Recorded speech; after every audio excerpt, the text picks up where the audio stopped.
आरक्षण की मांग पर अनिश्चितकालीन अनशन पर बैठे मनोज जरांगे पाटिल ने भूख हड़ताल खत्म कर दी है। अनशन खत्म करते हुए जरांगे ने सरकार से 2 महीने के भीतर मुद्दा सुलझाने को कहा है। नमस्कार, आप देख रहे हैं जनभावना टाइम्स। आपके साथ मैं हूं अंकिता। महाराष्ट्र में मराठा आंदोलन के लीडर मनोज जरांगे ने अपना अनशन खत्म कर दिया है। इसी के साथ ही महाराष्ट्र में मराठा आरक्षण की आग कुछ कम होती दिख रही है। हालांकि जरांगे अनशन खत्म करते करते भी सरकार को अल्टीमेटम देते हुए नजर आए कि ये सिर्फ 2 महीने की ही छूट है। 2 महीने के भीतर सरकार इस मुद्दे को सुलझा ले। जरांगे ने चेतावनी देते हुए कहा है कि महाराष्ट्र सरकार अगर तय समय में इस बारे में सटीक निर्णय नहीं ले पाती है तो मराठों को आरक्षण नहीं मिलता है तो आगे और बड़ा आंदोलन होगा। गुरुवार को जरांगे से हाईकोर्ट के सेवानिवृत्त जजों और मंत्रियों के समूह ने मुलाकात की थी और इसके बाद उन्होंने अनशन खत्म कर दिया। साथ ही जरांगे ने कहा कि उनकी लड़ाई खत्म नहीं हुई है और जब तक मराठा समुदाय के सभी लोगों को आरक्षण नहीं मिल जाता तब तक वो अपने घर में दाखिल नहीं होने वाले हैं। मराठा आरक्षण की मांग को लेकर मनोज जरांगे पाटिल पहले भी भूख हड़ताल कर चुके हैं और 25 अक्टूबर से दोबारा भूख हड़ताल पर बैठे थे। जरांगे ने यह भी कहा कि मैं सरकार से ये भी अपील करता हूं कि मराठों को आरक्षण आवंटित होने तक भर्ती ना करें।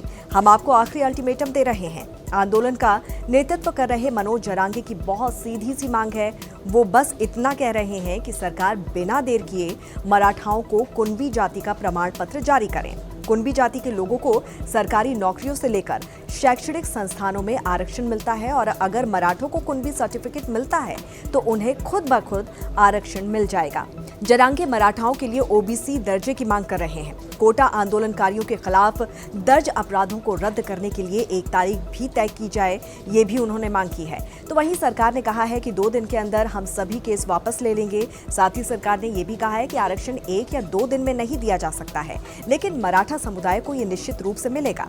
इस समय महाराष्ट्र में मराठा आरक्षण का मुद्दा काफी गर्म है और इसका असर प्रदेश की राजनीति पर सीधे तौर पर देखने को मिल रहा है। इस मुद्दे पर मुख्यमंत्री एकनाथ शिंदे ने सर्वदलीय बैठक बुलाई थी और इसमें सभी दलों ने मराठा आरक्षण के पक्ष में सहमति व्यक्त करते हुए इसका समाधान निकालने पर सहमति जताई है। असल में सीएम शिंदे ने जस्टिस शिंदे कमेटी को इस मसले पर 24 दिसंबर तक विस्तृत रिपोर्ट देने के लिए निर्देशित भी किया है। तो वहीं धनंजय मुंडे ने इस पर कार्यवाही के लिए 8 दिन यानी कि 2 जनवरी तक का और वक्त मांगा है। इसके बाद सरकार को अल्टीमेटम दिया गया है कि अगर वो वादा तोड़ेंगे तो हम उन्हें हर जगह रोकेंगे। हम उनके सामाजिक, आर्थिक और राजनीतिक काम बंद कर देंगे। हम कृषि उपज जैसे सब्जियां, दूध और अन्य चीजें उपलब्ध नहीं होने देंगे। तो ये अल्टीमेटम सीधे तौर पर सरकार को दे दिया गया है। अब इस पर आपकी क्या राय है, जरूर हमें बताइए। जुड़े रहिए जनभावना टाइम्स के साथ। नमस्कार।